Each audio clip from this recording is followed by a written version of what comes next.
In this video, I'm gonna teach you how to link Dead by Daylight from Epic Games to Steam. It's a very quick and easy process, so make sure to follow along.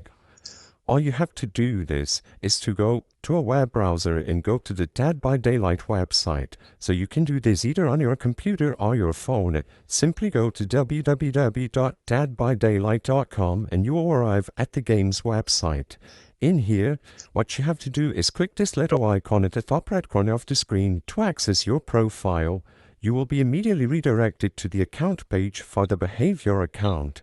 And if you didn't create a behavior account yet, you will be prompted to create one when you are redirected to this website.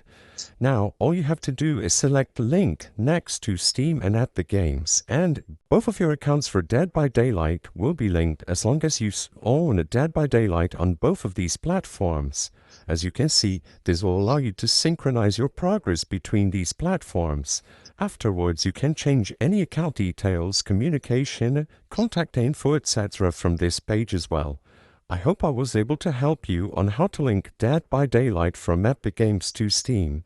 If this video helped you, please be sure to leave a like and subscribe for more quick and easy tips. Thank you for watching.